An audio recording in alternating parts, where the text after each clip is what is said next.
Good evening, everybody. Welcome to another episode of My Favorite Book. I'm Monica. I work at Booklyn, and I'll be your host tonight. This is episode number 15 of My Favorite Book. This is an original program of Booklyn Inc., and we are going to hear from Beldan Sezen tonight, who is going to present the most favorite book that she's ever made. Before we get started, I want to acknowledge that the land from which we're broadcasting is the traditional territory of the Lenni Lenape people. Please join us in acknowledging the Lenape community, their elders, both past and present, as well as future generations. Booklyn Inc. is a nonprofit organization located in Brooklyn, New York. We're celebrating 22 years of promoting artist books as art, primary research materials, and tools for social justice. We distribute work by artists and organizations within the academic market. We host workshops and exhibitions, and we publish books and archival box sets. And we are super excited to be doing our very first serialized online program, My Favorite Book.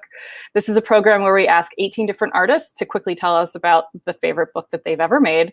Every Monday, Tuesday, Wednesday, and Thursday throughout the month of June, we'll have a new episode for you from 7 to 7:30. Check our website for a full listing, or you can just come back to our channel every night at 7 o'clock, and we'll have a new episode for you. These are some links where you can find us. Booklyn.org is our website. At Booklyn Art is where you can find us on Instagram or any social media platform that we use. And Linktree/Booklyn is where you can find lots of fun links. My favorite one right now is the one that downloads a free copy of our education manual, which was just re-edited and redesigned by Partner and Partners just a month ago. Free to download, lots of bookmaking activities that you can find. I highly recommend it. I also want to thank the New York City Department of Cultural Affairs for supporting My Favorite Book. And okay, so here we are. Tonight, we're delighted to introduce Beldan Sezen, who is going to present the book called WETROCITIES.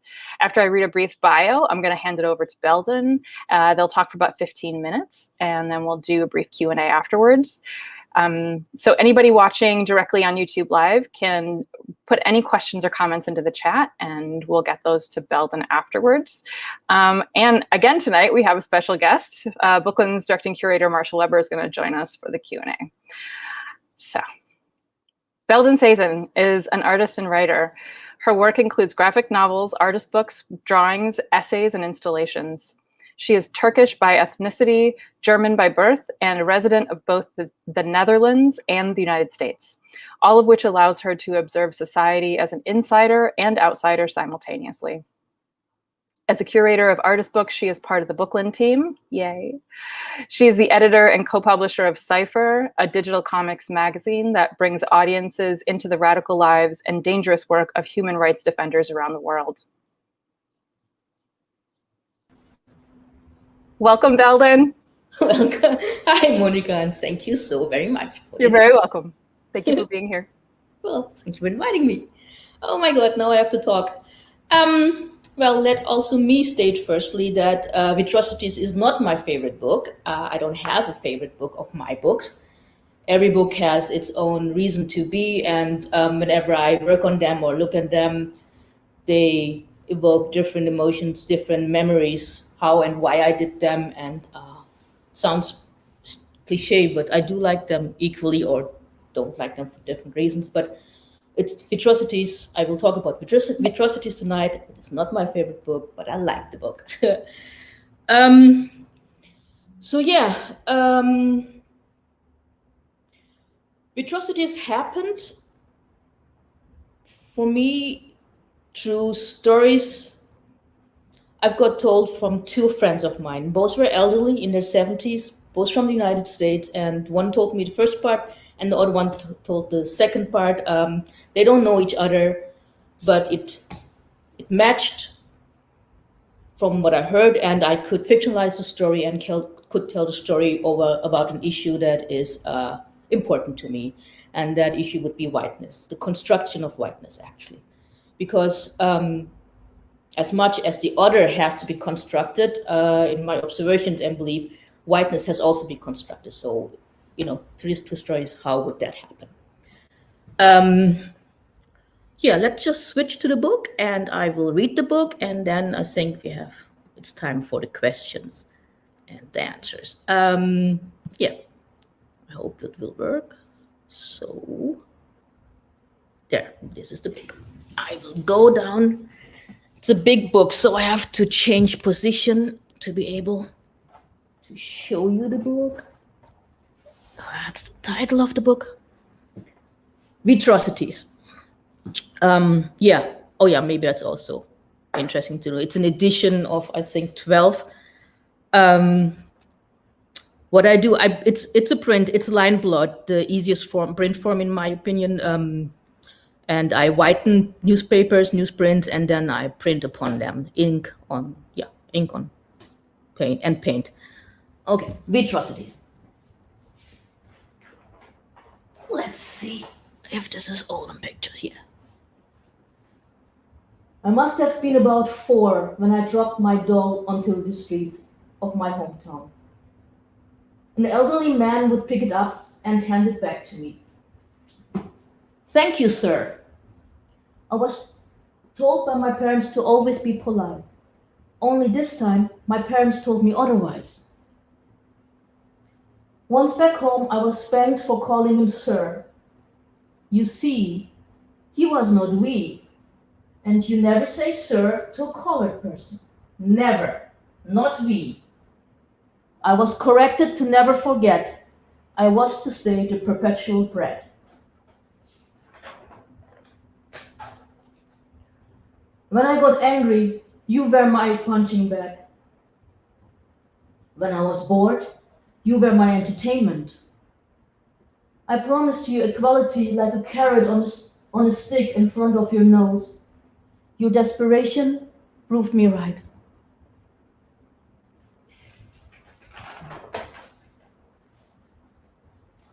Don't you remember, my sweet little child, the times that I've abused you, misused you, used you, so that you can serve me right? The day I called you sir faded. What lingered was some unjust pain, without memory, asking to be vindicated. They became such an easy thing to say to put me in my place. To fill this nagging emptiness when I felt left behind. We demanded loyalty.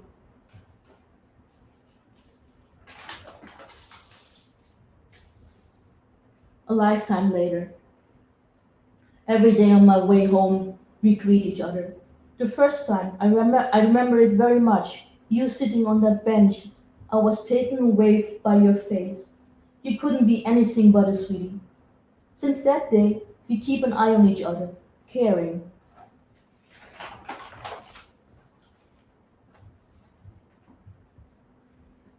It's the intimacy of the streets where we share our life stories, never beyond.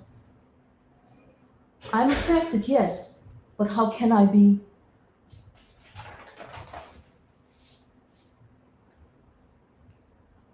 I don't wish to put us through the pain of what I made me become. See, I'm still protecting me. It took me a lifetime to understand my helpful politeness to ease your pain as ignorance. To listen to you, to grant you my ear, to grant me your heart, means to connect with my atrocities. The corruption I complied with, all in the jolliest, friendliest spirit.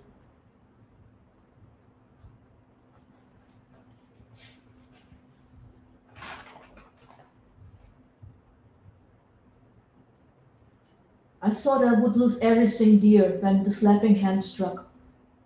The shame I felt after I called you sir. It was easier to betray myself, over and over, again and again and again.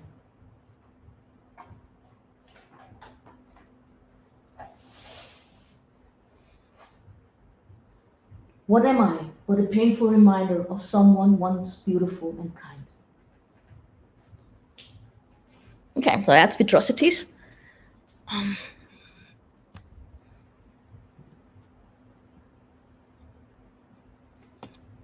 That's me. I don't know, Monica. Is it time for questions? I think it's easier in conversation. Hey, why not? All right. And there's Marshall. Hey, Marshall. Hey, Beldan. Yeah. So for anybody just tuning in right now, this is Marshall Weber, our directing curator, who's joining us for this conversation. Thank you, Beldan, for reading WETROCITIES. May I just go forward with a few questions that might just kind of at least give me structure for the book too. So can you talk a little bit about the title? Can you hear me? It's okay. Can you talk about the title as WETROCITIES? I made the unfortunate error of calling this book WETROCITIES in my mind for so long that there's a little dissonance in my brain. So if you could articulate for me, for everybody, like what is WETROCITIES and how do you use that word? Could you maybe talk a little bit about the inkblot drawing process or what that means to you in your pursuit of these stories that you tell? And I'm just curious what kind of paper you're using. And I also thought it was interesting that you called it the whitening of the paper, and then going on to talk about like whiteness as the subjectivity or one of the subjectivities of the book. But, okay, yeah. Sure. The title, WETROCITIES, it's a made-up word. It's like we and atrocities pushed together. Because I think issues like the construction of race, it's a collective thing by now, definitely a collective thing. So the atrocities we have done in our past, whichever weed it is, it's not, by pushing those two words together, it's kind of like, it's a we thing. I hope that makes sense. WETROCITIES, but it's a made-up word. It doesn't exist. I just like it, and it made sense to me in that time. Still makes sense to me. It's more like owning it instead of saying atrocities, and it's like far away thing. The whitening, yeah. I don't know if it was possible to see to the camera. The book is not big. Like when I whitened, I use newsprint. Like for most of the times when I did the line blots, I used newsprint, and the text beneath it resonates always with the stories I put it upon, right?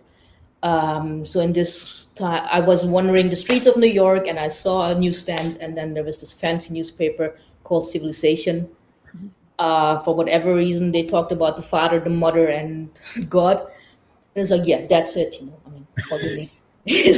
For WETROCITIES is actually this newsprint, and allows you, I don't know how it is with WETROCITIES, but with my first book, to separate the body from the machine, the issue is quite heavy. So it allows you to go also back and forth. You can concentrate on the story I'm telling, but you also can fade in about, like, to read or try to read the stories that are underneath. And it resonates, it makes sense, it makes a different kind of connection. Line blotting, yeah. Let me see. These are, what you see in the back. These are the, how do you call them? These are the prints. I print with those sheets. Let's say it like this. And what I do is, I either draw or trace my drawing on transparent paper. And that's a fantastic sound that the paper makes. Yeah. I attach one part on the paper with tape. Let's see. That's the tape. And, oh yeah. That's the brush that whitened the paper pages. And once I attach, and I use ink, of course, and then you have, nib pens. So you trace the lines with ink, like bit by bit, and then you just press it onto the paper, and that is the print. And it allows me to do multiple copies. They're never the same because I can't control the flow of the ink, right? But it allows me to multiply it, and it's the same image in a certain way. Your question, how it started, when I was doing my first book, I knew I wanted to print it. I knew I wanted to make a handmade book. I had publication before that, but two things. I didn't have access to real printers, like, whatever printing method it is, etching, woodcut. I never learned it, but I wanted to make the book. So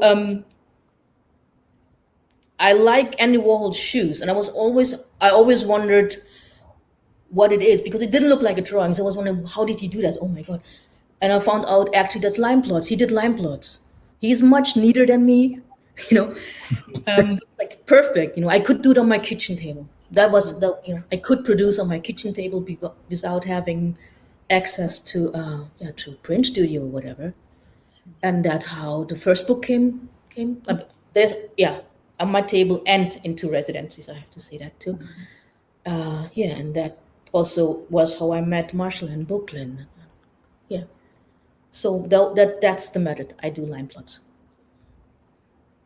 What was your other question? I don't remember. I'm just listening and loving what you're saying. I wanted to invite Marshall to add anything you'd like to add. And there are a couple questions in the chat, but maybe we'll get to those right after Marshall. Yeah, I just wanted to bring up the issue of the collage work because there's so much resonance, and some of it is really subtle and some of it's really obvious. Like there's this one page that I really love in WETROCITIES where it's like real estate advertisements, and they kind of look like the windows of the tenement buildings.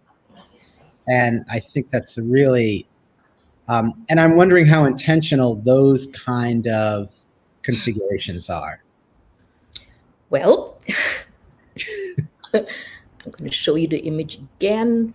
So I know it, you know it. So here it is. It is not so much intentional. That's how to explain it. I wanted to create a world. I wanted to create the street those two people meet. And my background is comic and storytelling, like sequential art, if you want to say that.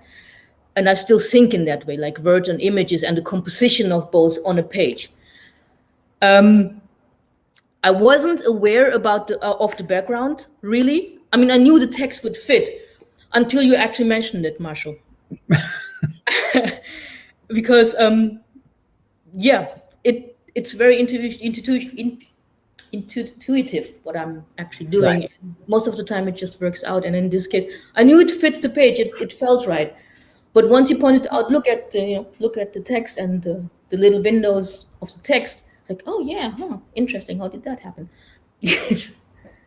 So I have one last meta question that relates to that. Like that answer is on the spectrum of like, no, it was this amazing, random, intuitive thing.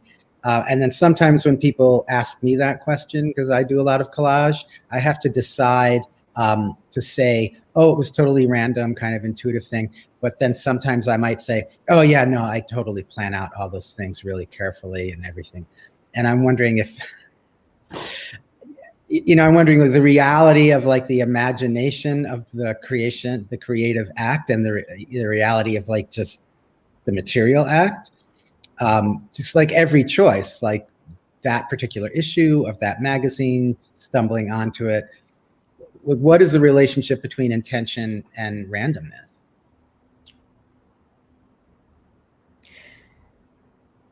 It's a trick question. Intention was that I wanted to do this story in this magazine. I mean, there are hundreds of magazines on the street. I didn't go through all of them and looking through them. I mean, I had kind of an eye open. But intention was this magazine and this story. Once I saw the magazine, it was more like, let's lay out the pages and look at it like the flow, without necessarily having to. It wasn't a discussion. What kind of text is here? Will it fit here? It is a visual process. Those pages fitted on this page, like those prints, drawings fitted on this page. That made sense to me, and that's intuition, in a way, or like not even intuition, composition. Yeah. It didn't fit in an other page. I mean, it didn't make sense in an other page, and it also would, cut with the flow of the story. So yeah, it sounds better if it's planned out, but it's really not like that.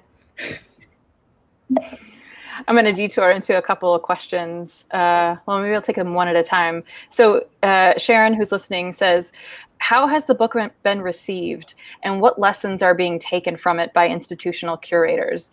Are those in line with your views? Sharon, stop asking questions. Sharon, don't listen to Beldan. Sharon. Honestly, I don't know. I know it's an institution. Where is the book? Library of Congress, so it's a public institution. It's with one private collector. I can't answer that. I don't know. I know it's an institution. I know it's used either in social science classes or in art classes. Yeah, that's all I know. Yeah, or maybe even just outside of the institution, are the way that this book has been received, to the extent that you've had access to, whether it's like, have you given presentations and people have commented, or you showed the book to a friend or a curator, and what's the tension, if at all, between like your intention for the storytelling and how the reception has been, and maybe even like specifically in this country versus part of the story which took place, I assume, in Germany, where you grew up? No. Both are like, both people who told me the story were US Americans. Okay. One was a friend who lived in Amsterdam, and the other person lives in New York. So it's an American thing.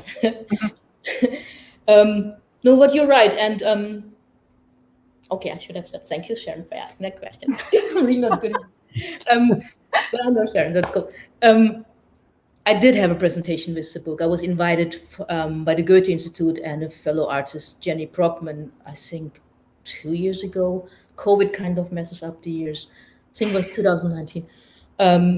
To give a presentation here during her exhibition. She invited me to talk. Wait a second, I have it somewhere. The dialogues of future communication. So WETROCITIES was part of that series of workshops and discussions. So yeah, it was well received. that's what I remember. And yeah, I can say something real quick here, because I've paged this book for about 100 people, maybe more if you include fairs. And the first thing I think people are struck with, like the emotional intensity of the technique and the illustrations. That's what seems to draw people in. And then the people who read it, I think, what's compelling, I think, to Americans is this intersection of the instruction for the child. That's a really stark, like, apartheid lesson. And I know that some librarians are using the book for that purpose, to use the emotional landscape to show how we're trained, right? I mean, we're always talking about bias and prejudice, and then I think the other thing that people are just struck with, the technique and the level of composition, the really subtle collage work, the relationship of the content to of the publication to your drawings and your story. So it's basically kind of reinforces everything you describe as being part of the construction of the book. Thanks, Marshall. But it's not about. Thanks for reminding me, because what did you say? The training of the child. This is actually the story that happened to my friend, and he was from the Philadelphia area. So he was in his 70s when he told me that. He dropped his toy. It got picked up, and he got spanked for that. So it's not, that part is not made up. And the other part that's also not made up is the awareness of this older version. It was a woman in this case, to say, even if I am in love with someone who is not my color, I can't, because I don't want, it's too much of a gap of who I am and how I would, the pain we would cause each other. And that brings me to the other page. I do believe in collective memory as a space. It is a space, the moment we meet on different levels, we enter that space of collective, with our collective memory. You come with your baggage, I come with my whatever. And this space is actually the chance, that's how I see it, to see what we do and how we exit that space. That is the moment we actually can, go deep into us and grab that chance, no matter how hard or impossible, I don't know that is, and see, okay, this is the pain that caused this and this, or this I don't want to feel or do anymore, you know? I mean, just imagine, I mean, I think it's mind-blowing, a slap of the hand when you're 4 or 3, that that gives you such an input of shame and the fear of losing the most loved parent, like, you know, your parents, I mean, like it or not, but, you know, that's what you connected to in that moment.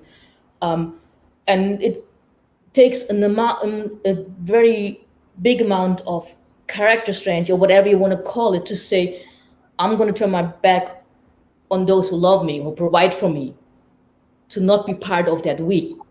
Mm-hmm. Right? That's a big, for me, it's mind-blowing. I mean, it takes a lot of courage when you're 4 or 5 to say, I'm going to do what I want to do. You don't do that easily, especially if the punishment continues. And this construction of we who demands loyalty, like Trump, right? Same thing. So, and then you kind of comply. But yeah, now I'm babbling. Great.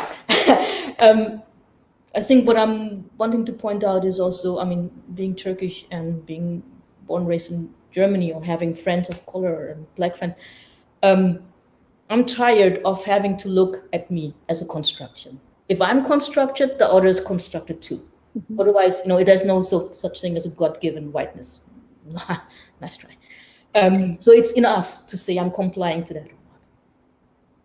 Okay, I've talked enough. Well, we have more questions, and we actually have 2 questions that are about the color yellow. So get ready. And also Sharon says you're welcome. I like Sharon. Okay, so Michael says, such a beautiful book. I was transfixed by the yellow. Can you talk a little bit about the yellow, the choice of the color? It made me think of cowards and urine and highlighter markers. And then Sharon also says, is curious about the yellow. What do the yellow lines and rectangles signify? Hansa yellow medium. That's the yellow. I wanted to have a color in the book. I didn't want to make it a color book. I wanted to have it black and white, but I wanted to have a color. And it was the signal aspect of the yellow. It's kind of a signal. And it's also kind of a, let's say, guideline through the book. It's a line, the yellow line. It's not a red line, it's a yellow line through the book. That is mainly it. It allowed me on not the cover page, so the second and the third page, with a little girl to use dots to symbolize the we. Like they come and they go, and she has dots on her dress, and when she gets slapped, she loses them, and then they come back to her once she has decided to be part of the we. But mainly it is, I mean, I like the color too. It's a signal color for me. Thank you, Michael, for your question.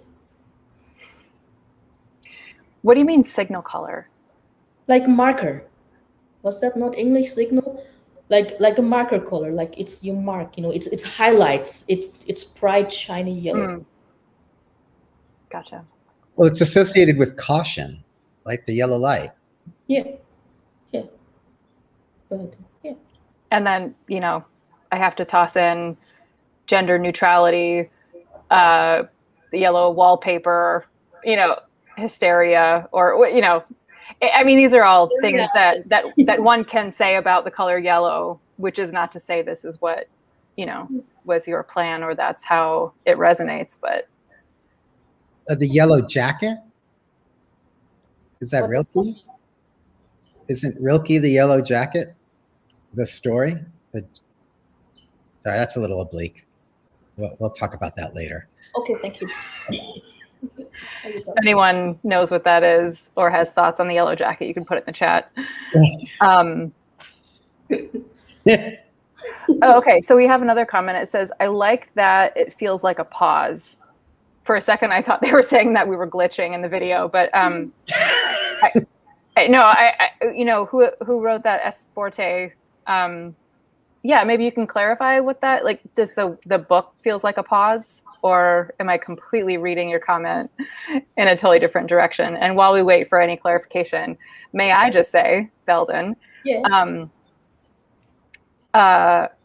The thing that, you know, what I enjoy about this book in particular, and may I even say like your style, I guess, which is, I'm just referring to like the inkblot, you know, print drawing style, and then the subject matter that you usually work within is really deep, and there's an intensity to it that I enjoy. And when I open your books, there's such a vulnerability of the paper that you're using, because it's like, you know, it's newsprint.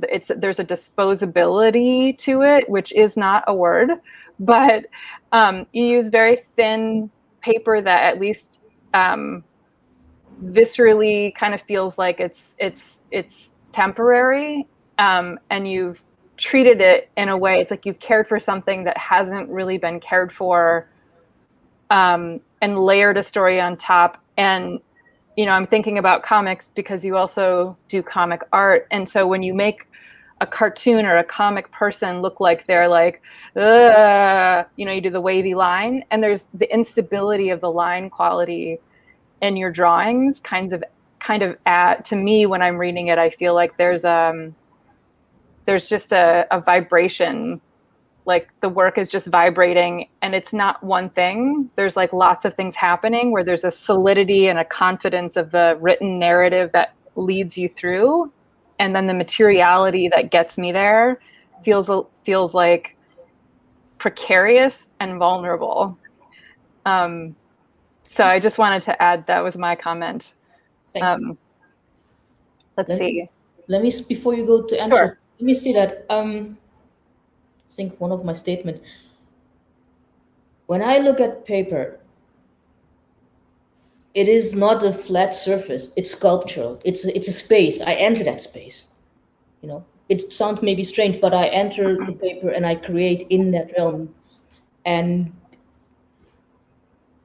the drawings and the background and whatever, it interconnects, not only through visuals, but also what they represent. And that, indeed, you're right, newsprint, you know, we just throw it away if you're done, theoretically. Not everyone, but, you know. And it contains something which is a snapshot of our times. I also think, how can I explain this? We're fairly disconnected. Everyone reads what they want and everyone talks what they want. And by putting stuff together that are not meant to be together, let's say it like this, and normally you can't draw on white paper and then you have a drawing. But putting stuff together, or collages, what Marshall does, collages, you know, you force situations that might be apart. And that I find interesting, like the tension that evolves from them, or the harmony, depends, you know, what is. Yeah, I like to use recycled paper. Also, it takes the fear away of facing the white paper in a way. Just like, yeah. Sorry. No, it's okay. I'm just gonna say I have a little bit of domestic life spilling into the audio. So, but I do want to kind of get back to this comment that we had and to clarify. So, S. Forte says, I like that it feels like it's a pause, a space to pause and think. Cool. I like that. Thank you for your question. And then also we're hearing from Sharon again. I love it. The newsprint makes use of something that has lost its purpose, but is being revived in the telling of meaningful stories. How you tell a story has as much to tell as the story itself. Agreed. Yes, thank you again, Nice. Sharon, and thank you, Q. Nice. So I'm looking at the clock. It's 7:36. I always feel like there's so much more to talk about, but fortunately, I have the option of talking to you later, Beldan and Marshall. Let me see. I do want to get to a little bit of business and share. This is how you can be in touch with Beldan if you aren't already. You can reach Beldan at Booklyn_Sezen at Instagram. On Instagram, and BeldanSezen.com is her website. And I also wanted to invite Beldan to just let people know if there's anything you want to share about what you're working on, if there's anything coming in the fall, Where can people find you or your work? What can people look forward to seeing from you? Okay, thank you, Monica. First of all, thank you, Monica, and thank you, Marshall. It's always a pleasure to talk to you. Even give me headaches, but it doesn't matter. No, thinking is good. Reading is good. Books are cool. Well, next week is we will drop the June issue of Cypher. Well, it is an online magazine, but we have one print issue. That's Cypher number 3. So next week will be Cypher number 10 with stories Myanmar, Palestine, and Colombia to the recent happenings. We work with artists around the world and pair them up with human rights defenders to tell stories. So that's going to be my work for the weekend. I do that together with Adam Shapiro from Frontline Defender. So hi, Adam. My latest book, Solitary Confinement, of which has been just one so far, was part of exhibition, or was my first solo exhibition in New York, even though it was online at the Bronx Community College. And it seems like, or very much will be part of a group exhibition in December in Amsterdam. That's so far it. Great. And so for anybody, whatever, I don't know. For anybody listening, I will put links to the Cypher Comics website and also the Bronx Community Center if it's still online or still viewable. No, okay. So I'll put the relevant links in the show notes underneath. And also, if you want to see images of WETROCITIES, I push Beldan's book WETROCITIES to the Booklyn homepage. So if you wanted to go to booklyn.org, you can read a full description and then see some photographs of that. Yeah, and then I'm just going to do some wrap-up stuff and say, so this is the 15th episode, so we only have 3 more episodes of this, but they're next week. It's great. Please come back for that. We have 3 incredible artist presentations. Danielle McCoy, Sophia Zamosi, and Leopoldo Bloom are our last 3 artists. And again, you can get a full schedule at booklyn.org. And if you like this programming, please subscribe to our YouTube channel. We are up to 43 subscribers now. It's coming along. Monica, thank you for the 15 other artists before me. I mean, I have seen most of them so far. It's incredible. Booklyn has a pretty cool pool of artists. Thank you. Fantastic. Yeah. Thank you. I want to ask Marshall if you have any closing comments to add. Only that Booklyn, Beldan's work is in a lot of collections, and I think some of them are in New York. I don't remember offhand, but aren't they? And so if you're in the New York area, you can see them. But also, I think on the Booklyn and on Beldan's web pages, you can find out. They're all over the United States and the world, so you might be near a Beldan Sezen book. And also, Snapshots of a Girl, I think you should. That's available in some languages, isn't it? In Italian and in English, and Snapshots is a book you can buy, or it's in the Brooklyn Library. So awesome. Well, we'll say goodnight to everybody for now, and Beldan and Marshall, maybe if you can hang out for a second, we can say our goodbyes separately. But thank you to all of you viewing. Hopefully we'll see you again next week. Thanks. Good night. Bye. Good night.